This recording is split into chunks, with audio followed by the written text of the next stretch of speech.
बादशाह अकबर जिस दिन खुश होते उसी दिन शाही बगीचे में फुर्सती दरबार का आयोजन किया जाता था। इसमें न कोई छोटा होता न कोई बड़ा। बादशाह कोई शगुफा छोड़ते और दरबारी उस पर अक्ल के घोड़े दौड़ाते। एक दिन बादशाह ने अपने दरबारियों से पूछा, आप में से किस किस ने शेर का शिकार किया है? सबने कहा हमने किया, हमने किया। बादशाह ने कहा, किया है तो बताओ कैसे किया। पहला नंबर खां साहेब का आया। वह बोले, शेर का शिकार करने का मेरा पहला मौका था। जिस मचान पर मैं बैठा था कमबख्त शेर उसी पर आ कूदा। मचान टूट गया। धम्म से मैं नीचे गिरा। दिल ने कहा, आज तो तू गया शेर के पेट में। दिमाग ने कहा, मगर शेर है कहाँ? तभी ऊपर से शेर की मिमियाती आवाज आई। बमुश्किल आंखें खोली, देखा शेर मियां पेड़ से उल्टे लटके हैं। उसकी पूंछ टूटी मचान के खांचे में फंसी है और वह बुरी तरह हाथ पैर मार रहे हैं। अपनी गनीमत जान मैंने उठाई तलवार और चला दी। बादशाह बोले, यह भी कोई शिकार हुआ? चूहेदानी में फंसे चूहे को तो कौवा भी मार सकता है। दूसरा नंबर मिर्जा का आया। मूंछों पर ताव देते हुए वह बोले, एक दिन मैं शिकार खेलने गया। मैं घूमता फिरता परेशान हो गया। सामने गीदड़ तक नहीं आया। थोड़ा दम लेने के लिए पेड़ के तने से पीठ सटाकर बैठा ही था कि तभी नींद आ गई। अचानक नाक में कुछ घुसा। जोर की छींक आई तो नींद टूट गई। सामने देखा तो होश फाख्ता हो गए। 2 कदम की दूरी पर शेर खड़ा था। मारे भय के मैंने आंखें बंद कर लीं। वह फिर पास आकर मुझे सूंघने लगा। शायद जानने की कोशिश कर रहा था कि मैं मुर्दा हूं अथवा जिंदा। तभी उसकी मूछें मेरी नाक में फिर घुसी। मुझे दोबारा जोर की छींक आई। उछलकर शेर 2 कदम पीछे हट गया। इस बार वह पूरा जबड़ा फाड़े हुए था। मानो कह रहा हो, जिंदा हो मियां तो आओ मेरे गले के रास्ते पेट में उतर जाओ। मैंने आव देखा न था। उठाई तलवार और तेजी से उसकी तरफ बढ़ा। शेर घबराकर पीछे हटने लगा। आखिर वह ऐसे मुकाम पर जा पहुंचा जहां पीछे गहरी खाई थी। यह देखकर मैंने तलवार की नोक उससे छुआ दी और वह घबरा गया। तेजी से पीछे हटा और खाई में जा गिरा। गनीमत यह हुई कि मैंने सही समय पर खुद को संभाल लिया, वरना आप भी उस खाई को आबाद कर देते। बादशाह ने कहा, मगर इसे शिकार कौन कहेगा? असली शिकार तो वह है जो 2-2 हाथ करके आमने सामने की धड़पकड़ में किया जाए। इतना सुनकर मिर्जा का चेहरा उतर गया। अचानक पीछे से 70 साल के एक बूढ़े मौलाना की आवाज उभरी, बादशाह सलामत ने अभी कहा कि असली शिकार वह जिसमें आमने सामने की लड़ाई में शेर को मात दी जाए। मेरे साथ 30-32 बरस पहले ऐसा ही वाकया पेश आया था। यह सुनकर बादशाह चकित होकर बोले, अच्छा। मौलाना ने कहा, हाँ जहांपना। उन दिनों शेरगढ़ का इलाका घने जंगलों से भरा पड़ा था। दिल्ली में एक अफवाह फैली थी कि उन जंगलों में एक टीला है जिसमें बेशुमार दौलत छिपी है। एक दिन मैं और मेरे कुछ दोस्त उस टीले की तलाश में जंगल में जा घुसे। कुछ ही दूर गए थे कि हमने शेर की दहाड़ सुनी। हम सब सिर से पैर तक कांप उठे। सबके सब वापस भाग लिए। मैंने भी भागना चाहा, लेकिन भाग न सका। सामने से शेर जो आ रहा था, ये नुकीले दांत, ये लंबे लंबे नाखून, खून बरसाती उसकी आंखें। होश गुम होते इससे पहले ही मैं उल्टे पैरों दौड़ लिया। मैं आगे आगे, शेर मेरे पीछे पीछे। रास्ते में कीचड़ से भरा एक पोखर था। बदहवासी में मैं उसे देख नहीं पाया और जा गिरा उसमें। देर तक कीचड़ में गोते खाता रहा। कीचड़ से सराबोर आंखों को जोर लगाकर खोलते हुए सामने देखता रहा। सोचता रहा शेर कहाँ चला गया। पौने घंटे तक शेर नहीं आया तो मैं जैसे तैसे पोखर से बाहर आया। मुझ पर मेरे अपने वजन से दोगुना कीचड़ लिपटा था। चल भी बहुत मुश्किल से रहा था कि देखा शेर पोखर के पास एक झुरमुट में बैठा मुझे घूर रहा है। शायद वह यह पहचानने की कोशिश कर रहा था कि यह है कौन। वह तो यकीनन नहीं जिसके पीछे में भागा था। सहसा शेर ने मुंह फाड़ा। मुझे लगा कि गश खाकर गिर पड़ूंगा। ऐसी सूरत में सहारे के लिए कीचड़ लिपटे दोनों हाथ आगे को जो उठे, शेर एकदम उछला और भाग खड़ा हुआ। यह सुनकर बादशाह अकबर बोले आमना सामना बेशक हुआ, लेकिन कुश्ती तो नहीं हुई। अचानक उसकी निगाह बीरबल की ओर उठ गई। उसे उकसाते क्यों बीरबल? क्या तुम्हारा कभी किसी शेर से आमना सामना हुआ है या कुश्ती? बीरबल बोला आमना सामना तो तकरीबन रोज ही होता है जहांपना। रही कुश्ती की बात तो वह बादशाह सलामत के हाथ में है, जब मर्जी हो जाएगी। बीरबल की बात सुनकर बादशाह मुस्कराते हुए बोले तुम हमेशा सारी तोहमत हम पर थोप कर साफ बच निकलते हो, लेकिन आज नहीं निकल पाओगे। शेर के शिकार के बारे में या तो आप बीती सुनाओ या फिर इनकार करो कि तुमने जिंदगी में कोई शेर नहीं मारा।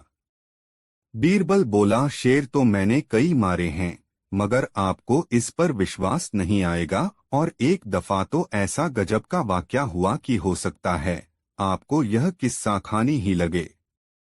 बादशाह अकबर ने चौंक कर पूछा क्या मतलब हुए? बादशाह बोले। बीरबल सिर झुकाकर बोला हुजूर, वे दोनों शेर गुजरात के जंगलों में सिमल के किसी पेड़ से अब भी लटके होंगे। मैं वहां एक अंधेरी रात में बादशाह सलामत के साथ भटक रहा था कि अचानक मैंने शेर की दहाड़ सुनी। बादशाह अपनी तलवार तंबू में भूल आए थे और हम दोनों तंबू खोज नहीं पा रहे थे। उधर दहाड़ थी कि बराबर पास आए जा रही थी। तलवार सिर्फ मेरे पास थी। एक बार सोचा कहीं झाड़ीवाड़ी में छिप जाऊं, फिर एक ख्याल आया कि शेर अंधेरे में इंसान की तरह अंधा नहीं बन जाता। आखिर हम दोनों सिमल के एक पेड़ पर चढ़ गए। बादशाह को मैंने ऊपर की शाख पर बैठा दिया। नंगी तलवार ले मैं नीचे की शाख पर जमकर बैठ गया। मुंह फाड़े दुम ताने शेर आया। उसकी आंखें मशाल की तरह चमक रही थीं। वह पेड़ पर चढ़ने लगा। बादशाह बोले या खुदा रहम कर, मगर यह मौका रहम का नहीं था। मैंने तलवार घुमाई और टिमटिमाती आंखों से अंदाजे से कई भरपूर वार कर डाले। धम्म से कोई नीचे गिरा। मैं घबरा गया। ऊपर देखा, यकीनन गिरने वाले बादशाह सलामत नहीं थे। फिर वहां शांति छा गई। सवेरे देखा तो शेर 3 टुकड़ों में धरती पर पड़ा था। बीरबल कुछ और कहता, इससे पहले ही बादशाह बोला उस मौके पर तुम्हारे पास भी तलवार नहीं होती, और पेड़ पर चढ़ने से पहले ही शेर मुझ पर हमला कर देता, तब तुम क्या करते? बीरबल गमगीन शब्दों में बोला, मैं क्या करता जहांपना। ऐसे मौके पर या तो खुदा ही कुछ करता या फिर वह नामुराद शेर। बीरबल की बात सुनकर सभी हंस पड़े। फुर्सती दरबार खत्म होने का नगाड़ा बज चुका था। शिक्षा शब्दों में हास्य का तालमेल कर देना हर किसी के बस की बात नहीं होती, लेकिन बीरबल में यह खूबी मौजूद थी, इसीलिए तो उसने इस कोरी गप को भी सच्चाई के रूप में प्रमाणित कर दिखाया। अकबर ने एक दिन प्रश्न किया, दुनिया में अंधे अधिक हैं या आंखों वाले? अंधे, बीरबल ने उत्तर दिया। क्या बात करते हो? दुनिया में अंधे ज्यादा होते तो कोई भी काम नहीं चलता। चलता रहता है, काम भी चलता रहता है, फिर भी अंधों की संख्या ज्यादा है। सिद्ध करो। बीरबल ने चुनौती स्वीकार कर ली। एक दिन वह सार्वजनिक स्थान पर पुस्तक पढ़ने बैठ गए। उन्होंने अपने पास एक कागज और कलम रख लिया। उनके पास जो भी आता यही पूछता, आप यह क्या कर रहे हो? बीरबल उसी का नाम सूची में लिख लेते। बादशाह भी आए। उन्होंने भी पूछा। बीरबल ने उनका नाम भी अंधों की सूची में लिख दिया। अगले दिन बीरबल ने नामों की वह सूची बादशाह को दी, जिसमें सभी अंधों के नाम लिखे गए थे। अंधों की सूची में अपना नाम देखकर बादशाह ने पूछा, तुमने मेरा नाम भी लिखा है, ऐसा क्यों किया? क्या मैं अंधा हूं? इस पर बीरबल ने उत्तर दिया, यह सूची कल ही बनाई थी जब मैं पुस्तक पढ़ रहा था। फिर कल सभी मिले, आप भी मिले। आपने भी अन्य लोगों की तरह पूछा कि क्या कर रहे हो, जबकि दिखाई दे रहा था कि मैं पुस्तक पढ़ रहा था, बीरबल ने बताया। बादशाह मुस्कुरा दिए। उन्होंने स्वीकार किया, बीरबल, तुमने सिद्ध कर दिया कि अंधे अधिक हैं। जी हाँ, जिनके आंखें नहीं हैं वे तो अंधे होते ही हैं।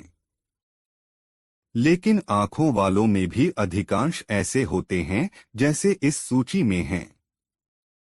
दो कड़ाके की सर्दी पड़ रही थी। लोग ठंड से ठिठुर रहे थे। आग और ऊनी कपड़े ही सुहाते थे।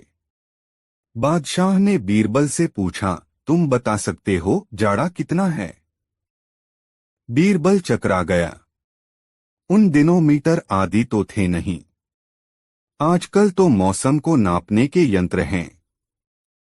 बादशाह ने पूछा, जाड़ा कितना है? बीरबल सोच रहे थे कि क्या उत्तर दें।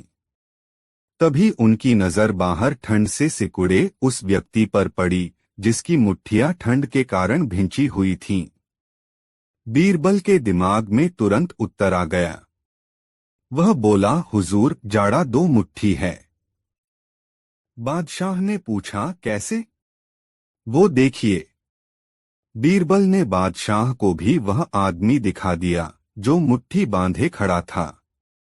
बादशाह मुस्करा दिए। बीरबल की चतुराई पर सब प्रसन्न थे। एक बार अकबर किसी बात पर बीरबल की चतुराई से खुश हो गए। उन्होंने बीरबल को 100 एकड़ जमीन उपहार में देने का वचन दिया। बीरबल बहुत खुश हुए। लेकिन बहुत दिन बीत जाने पर भी उन्होंने अपना वचन पूरा नहीं किया। बीरबल कई अवसरों पर अकबर को इस बात की याद दिलाते रहे, लेकिन बादशाह हर बार उनकी बात सुनी अनसुनी कर देते या गर्दन घुमाकर दूसरी ओर देखने लगते। बीरबल समझ गए कि शहंशाह अपना वादा पूरा नहीं करना चाहते, मगर वे भी हार मानने वाले नहीं थे। वे किसी अच्छे अवसर का इंतजार करने लगे। एक शाम अकबर और बीरबल घूमने निकले। सामने से एक ऊंट आ रहा था। ऊंट को देखकर अकबर ने पूछा, बीरबल, इस ऊंट की गर्दन टेढ़ी क्यों है? बीरबल ने तुरंत इस अवसर को ताड़ लिया कि 100 एकड़ जमीन की बात उठाने का इससे अच्छा अवसर नहीं मिलेगा। वे बोले, जहांपनाह, शायद यह ऊंट किसी को वचन देकर भूल गया है। धार्मिक पुस्तकों में लिखा है कि जो अपना वचन तोड़ता है उनकी गर्दन टेढ़ी हो जाती है। शायद इसी कारण ऊंट की गर्दन टेढ़ी हो गई है। अकबर को भी बीरबल को दिया अपना वचन याद आ गया। तुंगरत महल वापस पहुंचकर उन्होंने बीरबल को उसके इनाम की जमीन दे दी।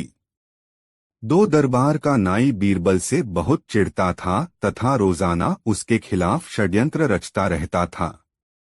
एक दिन उसके दिमाग में एक विचार आया और जब अकबर उसको हजामत करने के लिए बुलवाया तो वह बोला, जहांपनाह, आप जानते हैं, कल रात मैंने स्वप्न में आपके पिताजी को देखा।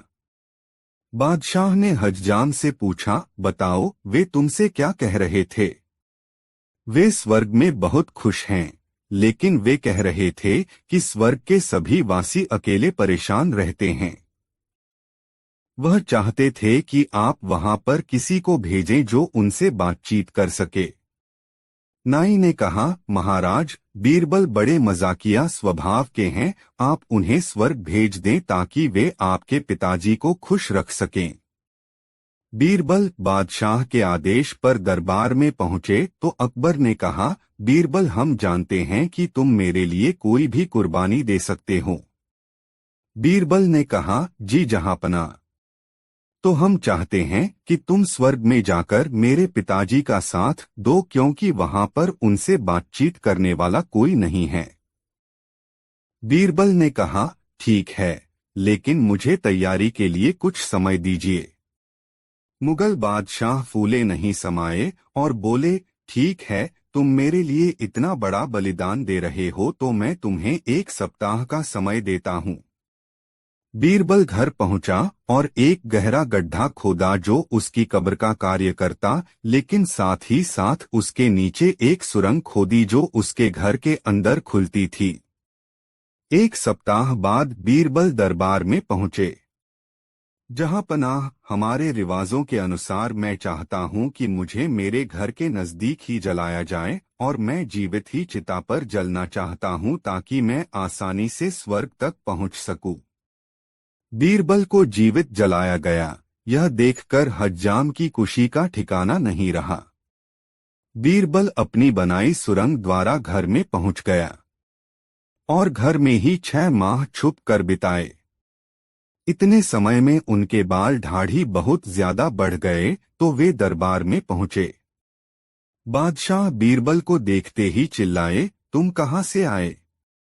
स्वर्ग से जहांपनाह, मैंने आपके पिताजी के साथ अच्छा समय बिताया, इसलिए उन्होंने मुझे धरती पर वापस आने की विशेष आज्ञा दी। क्या उन्होंने तुम्हें अपने पुत्र के लिए कोई संदेश भेजा है? जी, केवल एक जहांपनाह। क्या आप मेरी बढ़ी हुई दाढ़ी व बाल देख रहे हैं? स्वर्ग में हज्जामों की कमी है। आपके पिताजी ने अपने एक हज्जाम को वहां भेजने को कहा है। 3 बादशाह अकबर के राज्य में एक व्यापारी आया। उसे गर्मी लगी तो उसने नदी पर स्नान करने की सोची। उसने अपने सारे गहने अपने कपड़ों के साथ कमरे के एक कोने में रख दिए और नहाने चला गया। जब वह नहाकर वापस आया तो देखा कि उसके गहने गायब हैं। उसने अपने सभी नौकरों से पूछा, मगर ये जानने में असफल रहा कि किसने गहने चुराए हैं। तब व्यापारी इस समस्या को सुलझाने के लिए अकबर के पास गया। अकबर ने यह समस्या बीरबल को दी। बीरबल ने व्यापारी को अगले दिन अपने सभी नौकरों के साथ दरबार में आने के लिए कहा। अगले दिन जब नौकर दरबार में आए तो बीरबल ने हर नौकर को एक छड़ी दी और कहा, मैं तुम सबको एक समान छड़ियां देता हूं, लेकिन ये छड़ियां जादुई हैं। जब ये किसी चोर के पास होती हैं तो एक दिन में 1 इंच बढ़ जाती हैं। अगर तुमने अपने मालिक के गहने चुराए हैं तो तुम्हारी छड़ी कल तक 1 इंच बढ़ जाएगी। इसलिए अब अपनी अपनी छड़ी लेकर घर जाओ और कल मेरे पास आना। अगली सुबह दरबार लगा और व्यापारी व उसके नौकर अपनी अपनी छड़ी के साथ पहुंचे। बीरबल ने सबकी छड़ियां लेकर उन्हें एक साथ रख दिया। उनमें एक छड़ी बाकी सबसे 1 इंच छोटी थी। बीरबल ने व्यापारी से कहा, जो नौकर यह छड़ी लेकर आया उसने ही घने चुराए हैं। उसने छड़ी को 1 इंच काटकर छोटा कर दिया ताकि छड़ी के 1 इंच बढ़ने पर इसका पता न लग सके और वह पकड़ा न जाए।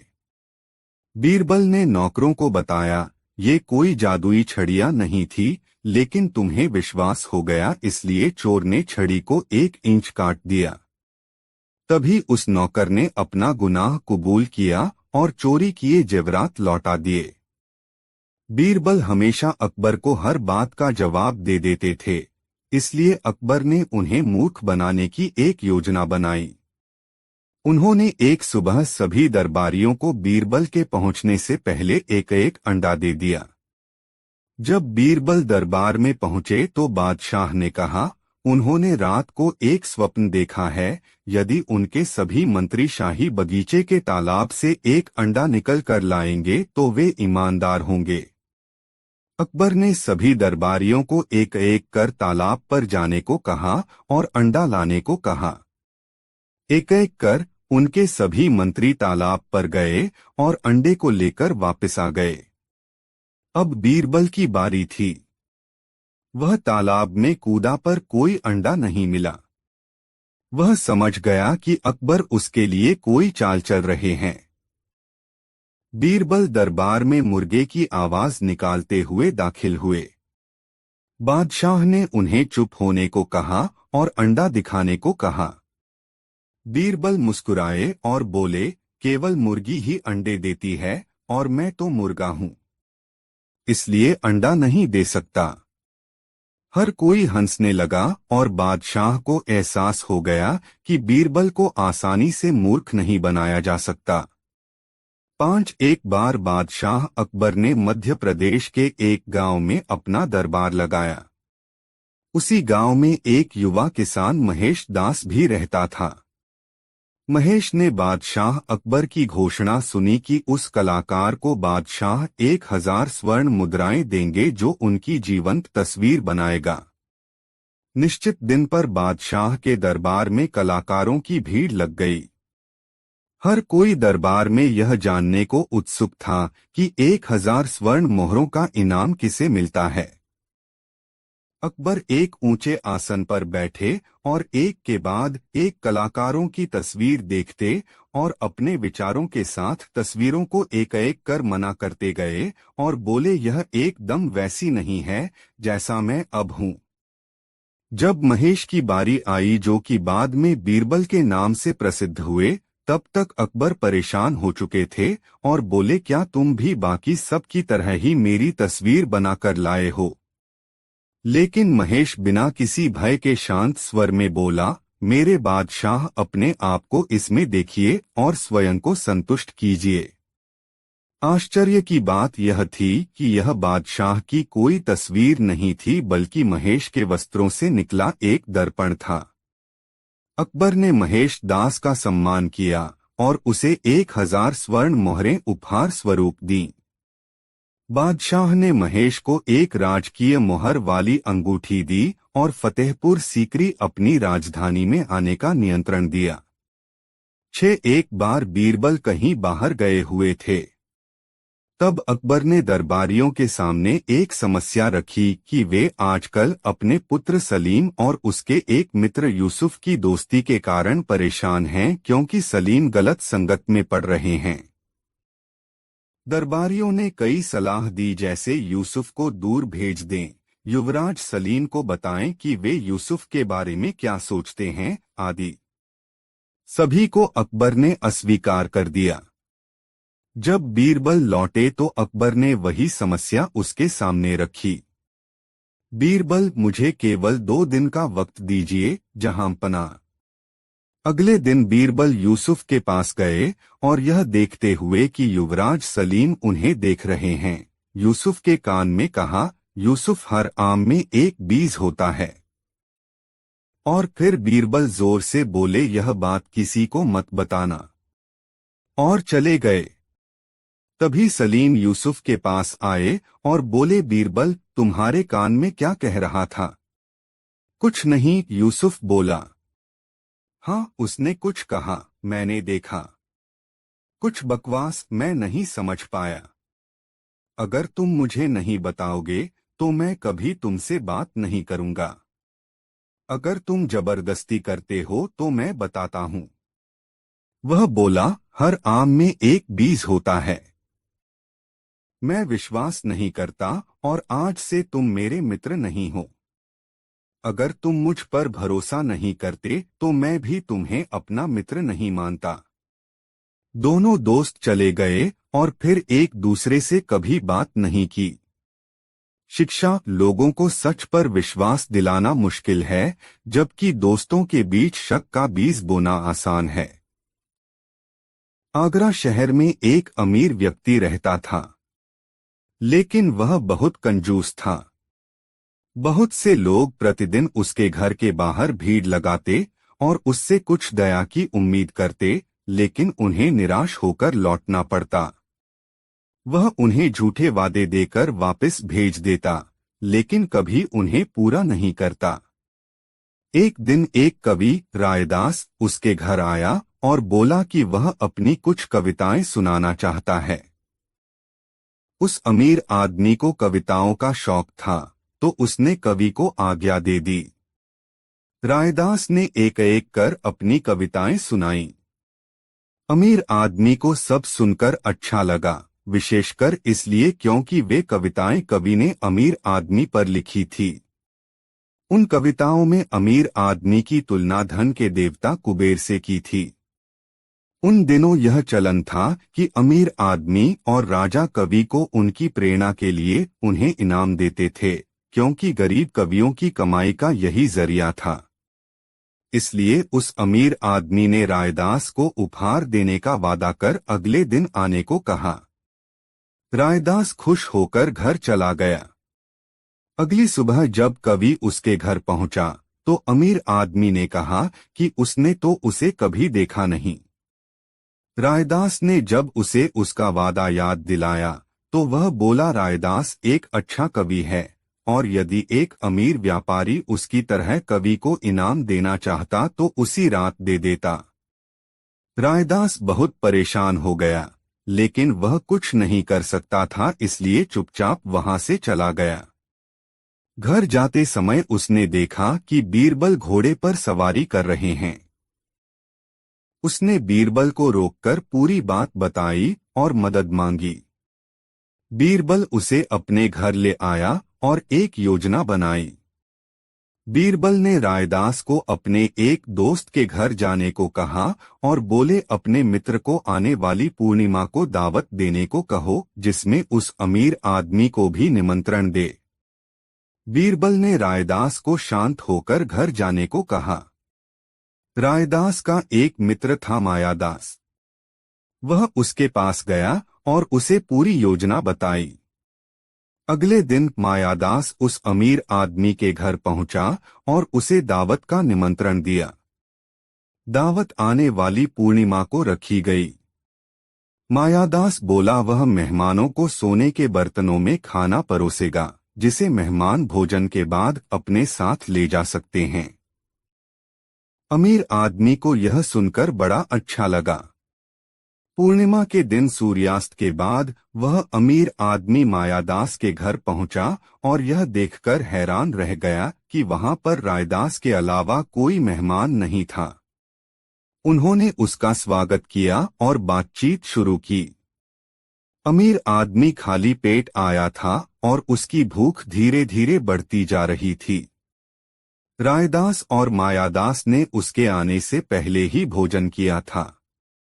आखिर आधी रात को अमीर आदमी की भूख बर्दाश्त से बाहर हो गई, तो उसने मायादास को खाना परोसने के लिए कहा।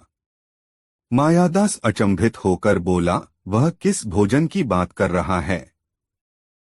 अमीर आदमी ने उसे याद दिलाया कि उसने उसे भोजन के लिए निमंत्रण दिया था।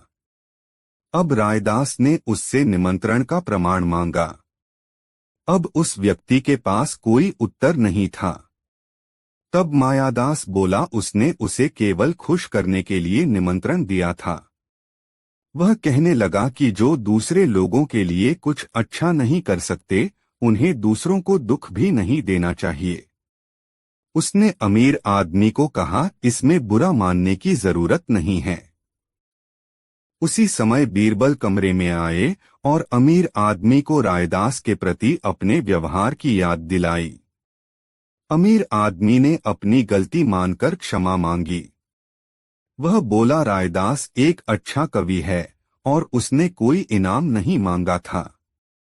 उसने स्वयं उसे उपहार देने का वादा किया था और फिर उससे चालाकी की।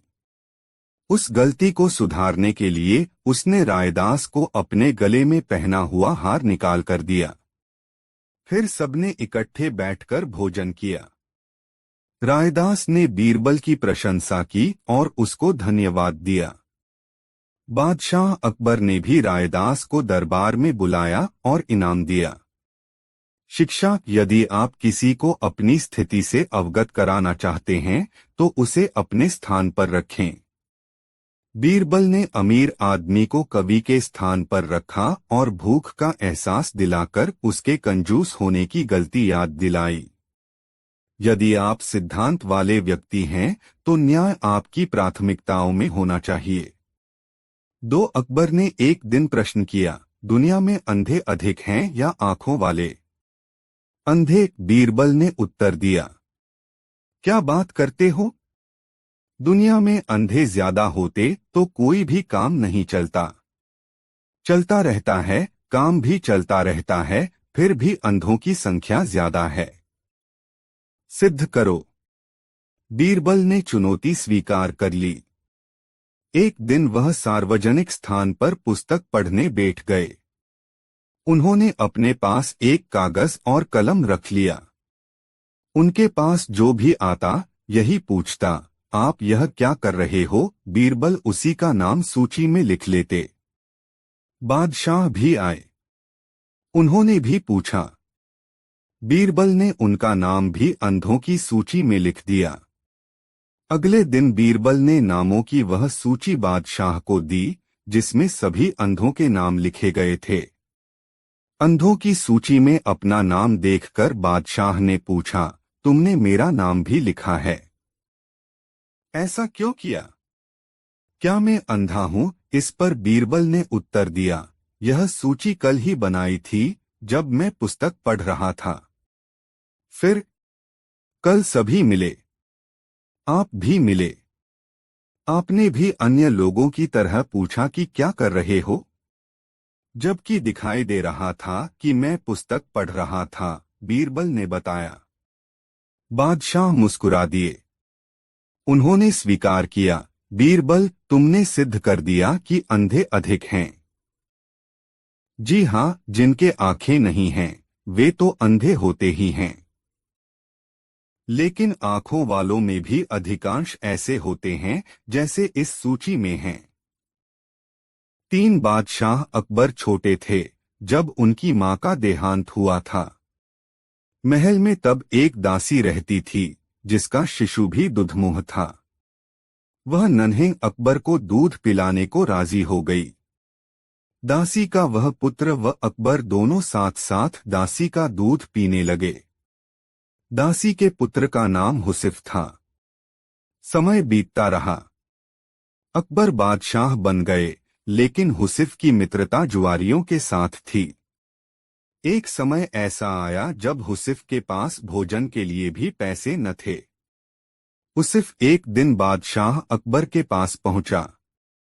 हुसिफ के दरबार में पहुंचते ही बादशाह ने उसे ऐसे गले लगाया जैसे उसका सगा भाई ही हो। हुसिफ को अकबर ने दरबार में नौकरी दे दी। रहने के लिए बड़ा मकान और घोड़ा गाड़ी भी दी। फिर बोला, कुछ और जरूरत हो तो कह डालो। हुसिफ बोला, मैं महसूस करता हूं कि बीरबल जैसे बुद्धिमान व योग्य व्यक्ति के साथ रहूं। बादशाह अकबर ने हुसिफ की यह इच्छा भी पूरी करने का फैसला किया। उन्होंने बीरबल को बुलाकर कहा, बीरबल, हुसिफ मेरे भाई जैसा है। वह तुम्हारे जैसा योग्य सलाहकार चाहता है।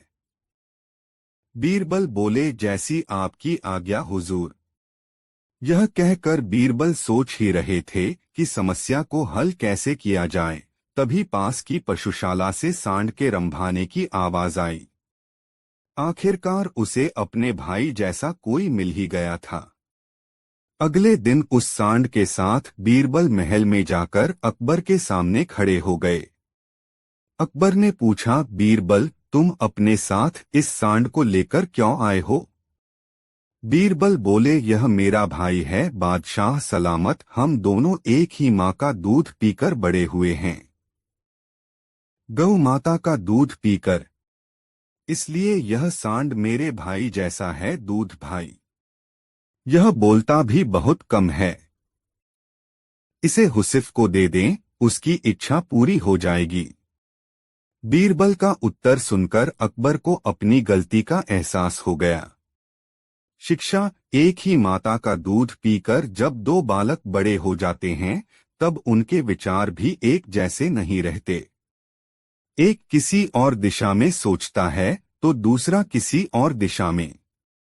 बादशाह ने यह सोचकर हुसिफ को बीरबल के साथ रहने को कहा था कि बीरबल जैसे योग्य मंत्री के साथ रहने पर उसके भी विचार बदलेंगे। लेकिन बीरबल के बुद्धिचातुर्य ने बादशाह की इस धारणा को खारिज कर दिया। एक बार बादशाह अकबर को इस बात का घमंड हो गया कि वे इतने बड़े मुल्क हिंदुस्तान के बादशाह हैं। वे क्या कुछ नहीं कर उन्होंने अहंकार से भरकर दरबारियों से पूछा, क्या कोई ऐसा काम है जिसे मैं नहीं कर सकता? एक चाटुकार दरबारी ने चापलूसी करते हुए कहा, हुजूर का इकबाल बुलंद हो। आप सब कुछ कर सकते हैं, बस केवल सूरज, चांद और दुनिया नहीं बना सकते, हुजूर के वश में मौत नहीं। वैसे हुजूर सब कुछ कर सकते हैं, केवल अन्याय नहीं कर सकते। अकबर ने अन्य दरबारियों की राय पूछी। हर किसी ने अपने अपने तरीकों से बादशाह के बड़पन की प्रशंसा की। अंत में उन्होंने बीरबल पर दृष्टि जमाई और पूछा, तुमने नहीं बताया बीरबल, हम क्या नहीं कर सकते? जहां पनाह, सच बात तो यह है कि आप कई काम नहीं कर सकते। जैसे बादशाह के माथे पर बल पड़ गए। बीरबल बोला, जैसे आप हथेली पर बाल नहीं उगा सकते, आप भूख को वश में नहीं कर सकते। आप आदमी को जानवर और जानवर को आदमी नहीं बना सकते, और गुस्ताखी माफ हो जहां पनाह, आप स्त्रियों की भांति प्रसव पीड़ा सहकर बच्चों को जन्म नहीं दे सकते। यह सुनकर बादशाह सोच में डूब गए। उन्हें एहसास हुआ, सच्ची और खरी बात कहकर बीरबल ने उनकी आंखें खोल दी। वे बीरबल की प्रशंसा किए बगैर न रहे। इस कहानी से शिक्षा, अनहोनी बातों के बारे में कल्पना कर ये समझ बैठना कि वह सब कुछ कर सकता है, कोरी मूर्खता ही तो है। बादशाह भी इस बारे में मूर्ख सिद्ध हुआ। बीरबल ने सच्चाई उसके सामने उजागर कर दी। बादशाह ने एक दिन पूछा, सबसे कृतज्ञ कौन और सबसे कृतघ्न कौन है? बीरबल ने कहा, इसका उत्तर मैं दरबार में दूंगा। कई दिनों के बाद बीरबल दरबार में दो प्राणियों को लाया। उनमें एक कुत्ता था और दूसरा जमाई। बादशाह ने पूछा, ये कौन है और यह कुत्ता क्यों लाए हो? बीरबल ने उत्तर दिया, जहांपना, एक कृतज्ञ है और दूसरा कृतघ्न है। मतलब समझाओ। ये कुत्ता वफादार है, स्वामी भक्त और कृतज्ञ है। इसे गलती पर मारा पीटा जा सकता है, तब भी कुछ देर बाद दुम हिलाएगा, आपके हाथ चाटेगा। यह बड़ा कृतज्ञ होता है। दूसरा यह जमाई है, इसे बेटी दे दो, सब कुछ दे दो, परंतु इसे सब्र या संतोष नहीं होता, तब भी अकड़ा रहेगा। यह कृतघ्न होता है। बादशाह को क्रोध आ गया। उसने आदेश दिया, जमाई को फांसी दे दी जाए। बीरबल बोले, जहांपना, यह गलत है। इसे फांसी देना उचित न होगा। क्यों? क्योंकि मैंने अपने ही जमाई के लिए नहीं कहा। यह बात हर जवाई पर लागू होती है। किस किस को फांसी देंगे? आप सभी किसी न किसी के जमाई हैं। मैं भी हूं और आप भी। बादशाह चौंक पड़े। वह सोच भी नहीं पाए थे कि जमाई तो वह भी हैं। जमाई तो बीरबल भी है। बादशाह अकबर और सभी दरबारी जोर जोर से हंसने लगे। बादशाह ने बीरबल के जमाई को माफ कर दिया और हमेशा की तरह बीरबल की बुद्धिमानी से प्रभावित हो गए। साथ बादशाह अकबर बीरबल से अक्सर हंसी दिल लगी करते ही रहते थे। हंसी हंसी में ऐसी भी बातें कह जाते थे जो निरुत्तर करने और नीचा दिखाने के लिए कही जाती हैं। एक दिन इसी उद्देश्य से बादशाह बोले, बीरबल जी, रात मैंने एक सपना देखा। क्या देखा हुजूर सपने में? देखा क्या, हम आसमान में उड़ रहे थे। हमसे मतलब है मैं भी और तुम भी।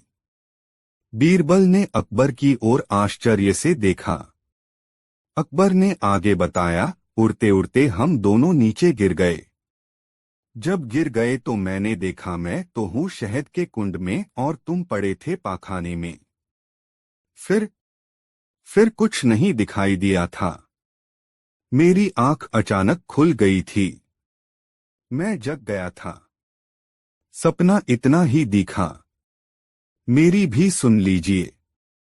रात बिल्कुल यही सपना मुझे दिखाई दिया था। मैं पाखाने के कुंड में गिरा था और आप सीधे शहद के कुंड में गिरे थे। आपका सपना वहीं टूट गया था, परंतु मेरा सपना आगे भी जारी रहा। आगे मैंने उसी सपने में देखा कि हम दोनों सने हुए अपने अपने कुंडों से बाहर निकल आए। इसके बाद हम लोग एक दूसरे को चाटने लगे, आप मुझे और मैं आपको। यह मैंने सपने में देखा था। बादशाह लज्जित हो गए। उन्होंने तो झूठ ही कहा था। बीरबल ने भी झूठ का दाव मारा था। बीरबल को निरुत्तर करने की इच्छा करता हुआ बादशाह स्वयं ही निरुत्तर हो गया। 8 रानी राज्य में अंधे व्यक्तियों को दान देना चाहती थी। पूरे राज्य में खोज की गई तो बहुत ही कम अंधे व्यक्ति थे। बीरबल बोला, जहांपनाह, बहुत से व्यक्ति ऐसे भी हैं जो आंखें होते हुए भी नहीं देख सकते। अकबर, ये तुम कैसी बातें कर रहे हो? जिनकी आंखें हैं वे देख नहीं सकते। आपको जल्द ही पता चल जाएगा। कुछ दिन बाद बीरबल शहर के बीच चारपाई बुन रहे थे। उनका एक नौकर साथ में बैठा कुछ लिख रहा था। हर कोई आकर बीरबल से पूछता, वह क्या कर रहा है? बीरबल बिना उत्तर दिए अपने नौकर को नाम लिखने को कहते।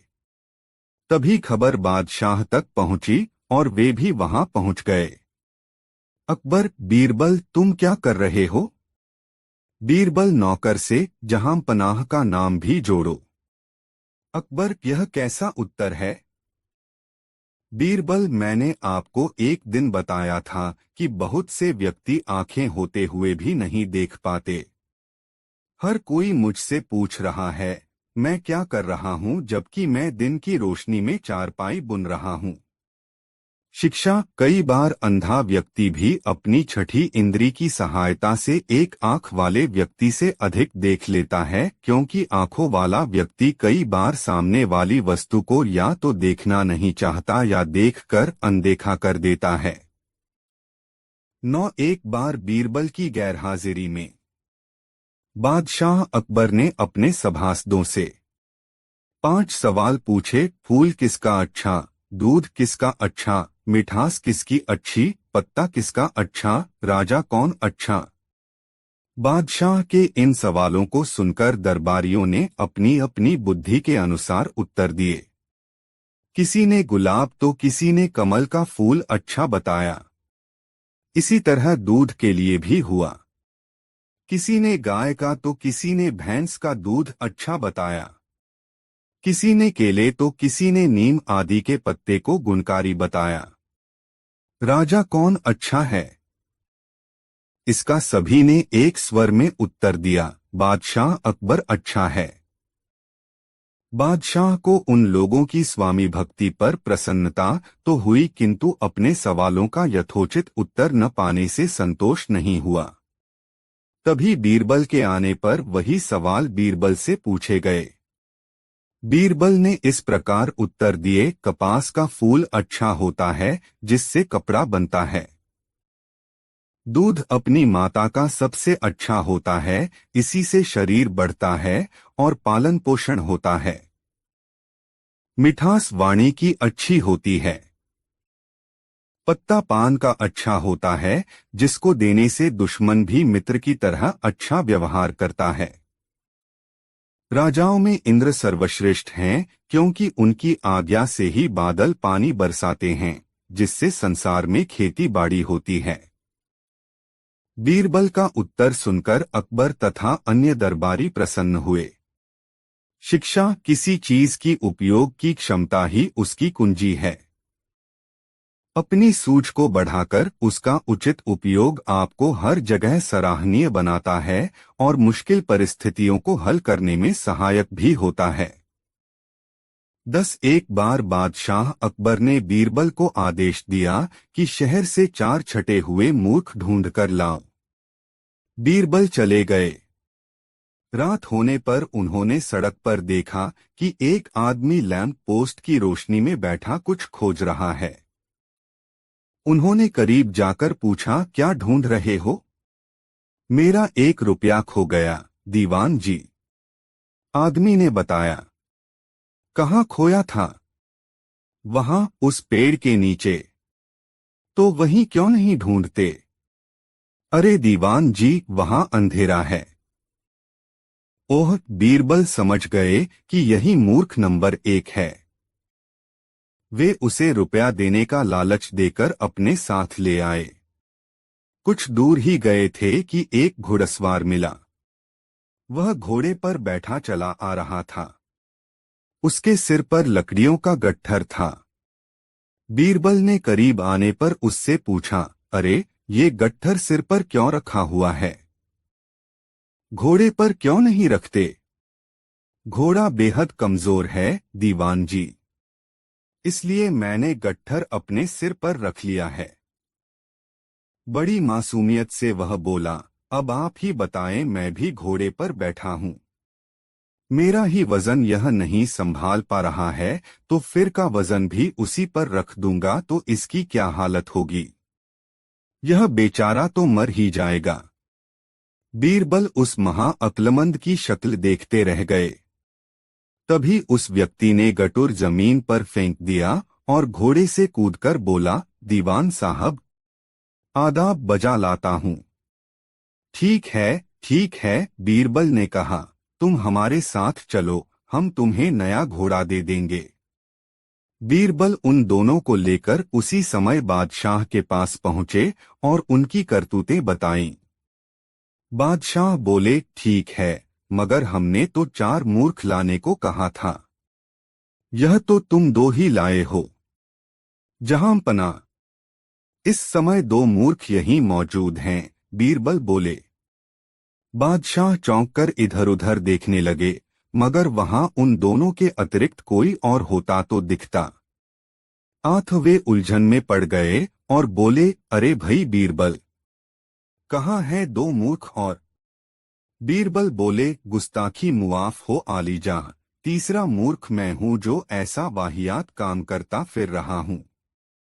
और चौथे मूर्ख आप हैं जो मुझसे ऐसा काम करवा रहे हैं। बीरबल की बात सुनकर बादशाह अकबर खिलखिलाकर हंस पड़े।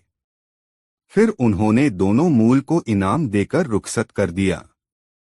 शिक्षा, कभी किसी की मूर्खता की क्षमता को कम नहीं आंकना चाहिए, स्वयं की भी। बीरबल ने भी स्वयं को मूर्ख बताकर बुद्धिमता दिखाई। एक दिन बादशाह अकबर ने सोचा, हम रोज रोज न्याय करते हैं, इसके लिए हमें सही गलत का पता लगाना पड़ता है। लेकिन सही और गलत के बीच आखिर अंतर कितना होता है? दूसरे दिन बादशाह अकबर ने यह सवाल दरबारियों से पूछा। दरबारी इस प्रश्न का क्या मतलब देते? वे एक दूसरे की शक्ल देखने लगे। बादशाह समझ गए कि किसी के पास इस सवाल का जवाब नहीं है। इसलिए उन्होंने बीरबल से पूछा, तुम ही बताओ, सही और गलत में कितना अंतर है? बीरबल चौंके। वह तो समझते थे कि इस सवाल का कोई जवाब नहीं हो सकता। इसलिए बीरबल का जवाब सुनकर बड़ा आश्चर्य हुआ। उन्होंने कहा, बीरबल, समझाकर बताओ। जहांपना, आंख और कान के बीच 4 अंगुल का अंतर है। यही सही गलत के बीच की दूरी है। आप जिसे अपनी आंखों से देखते हैं वह सही है। जिसे अपने कानों से सुनते हैं वह गलत भी हो सकता है। इसलिए सही और गलत के बीच 4 अंगुल का अंतर माना जाएगा। यह सुनकर बादशाह अकबर बोले, वाह बीरबल वाह, तुम्हारी बुद्धि और चतुराई का जवाब नहीं। एक दिन अकबर के दरबार में एक अरब व्यापारी अपने घोड़े के साथ पहुंचा। उसके पास हर उम्र और हर किस्म के घोड़े थे। अकबर ने उनमें से कुछ घोड़े चुने और उनका दाम देकर व्यापारी को अरब से कुछ उम्दा घोड़े लाने को कहा।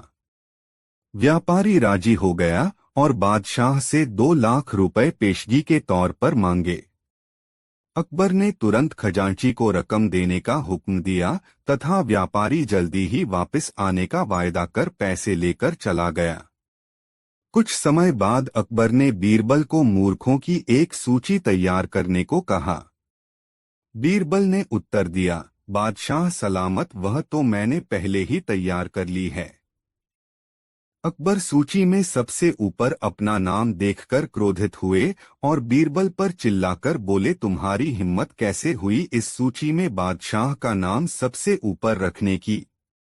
बीरबल ने उत्तर दिया, बादशाह आपने पिछले सप्ताह व्यापारी को 2 लाख रुपए बिना सोचे समझे दे दिए, क्या पता वह व्यापारी घोड़े लेकर आएगा या नहीं। इसलिए मैंने इस सूची में आपका नाम सबसे ऊपर लिखा। अकबर ने कहा, और अगर व्यापारी घोड़े लेकर आ जाता है तो तब मैं आपके नाम की जगह उसका नाम डाल दूंगा। अकबर को महसूस हुआ कि उन्होंने व्यापारी को पेशगी रकम देकर गलती की है और वे चुप रहे।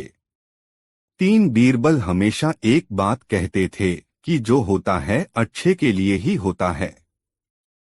बादशाह अकबर उसकी इस बात को हमेशा गलत ठहराते थे। एक दिन तलवार को संभालते समय बादशाह की छोटी उंगली कट गई। बीरबल ने तुरंत बादशाह से कहा, चिंता न करें, जो भी होता है उसके पीछे कोई कारण होता है और वह कारण अच्छे के लिए होता है। बादशाह अकबर बीरबल की इस बात पर बहुत क्रोधित हुए और उसे जेल में डाल दिया। बादशाह ने उंगली पर पट्टी बांधी और कुछ दिन बाद मन बदलने के लिए जंगल में शिकार के लिए चल दिए। कुछ देर बाद वे शिकार दल से अलग हो गए और अचानक से कुछ आदिवासियों ने उन्हें घेर लिया, मानव बलि देने के लिए। बादशाह को बलि के बकरे की तरह बांधकर मंदिर तक लाया गया। मंदिर के पुजारी ने जब बलि देने के लिए बादशाह का परीक्षण किया हो कहा कि यह बलि देने लायक नहीं है क्योंकि इसकी उंगली गायब है। यह जानकर बादशाह को छोड़ दिया गया।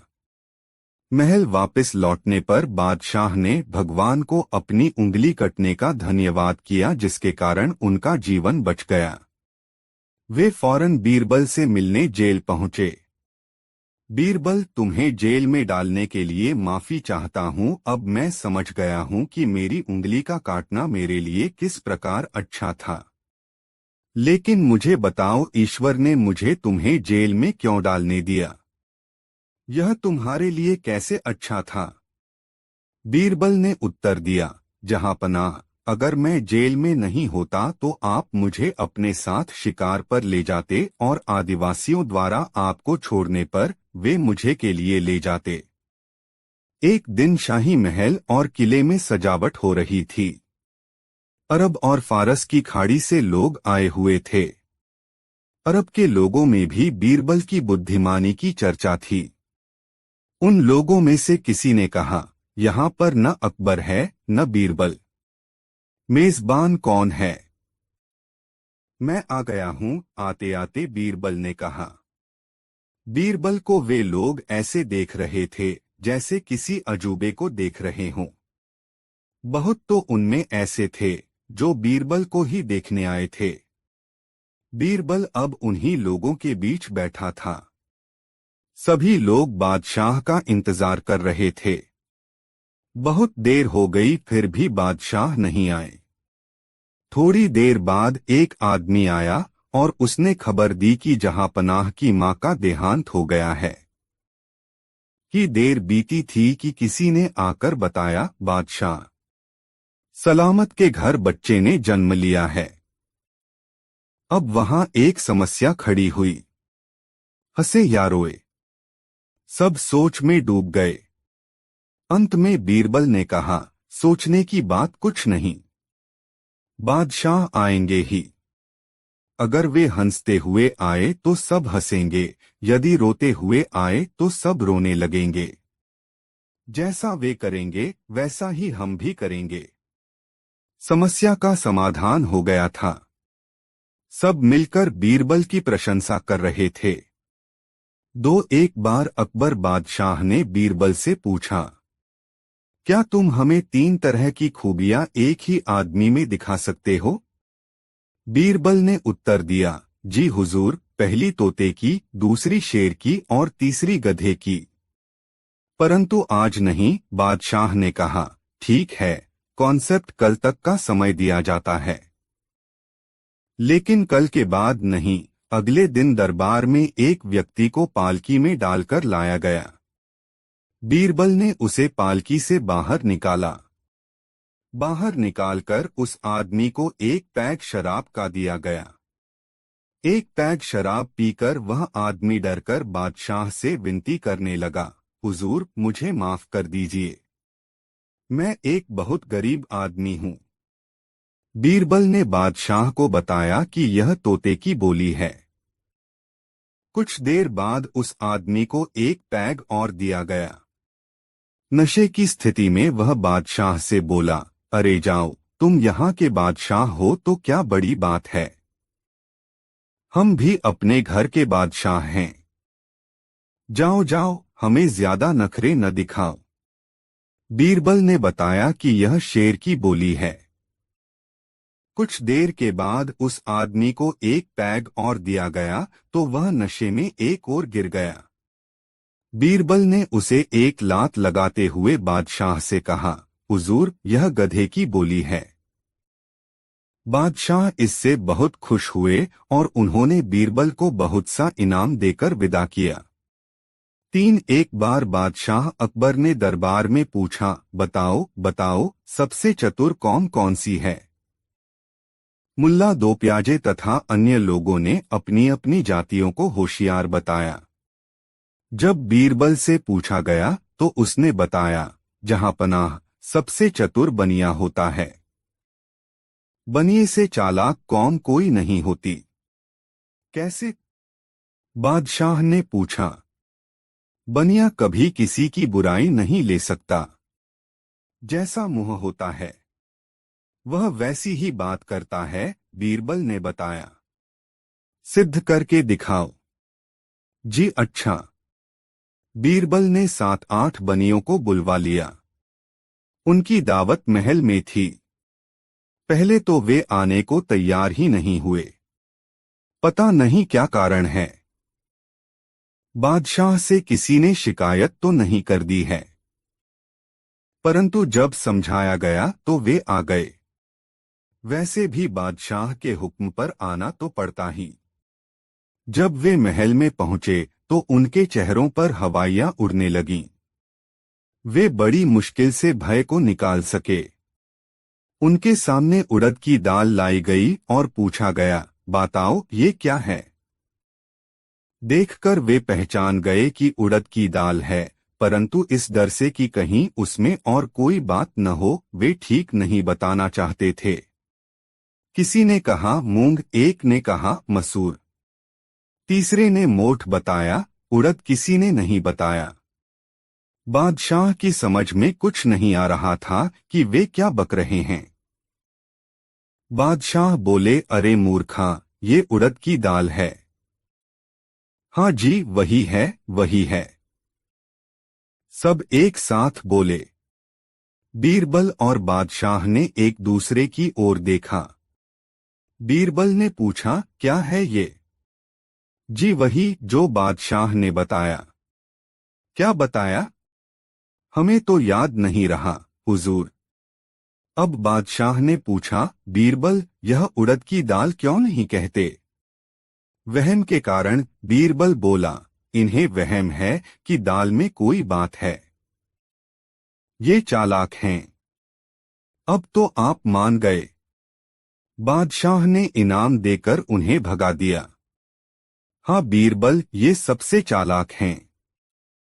वहम और शक के कारण उड़द की दाल नहीं कहा। दूसरा यह भी कि हम कुछ और न कह दें, इसलिए जो हमने कहा था वही बताया।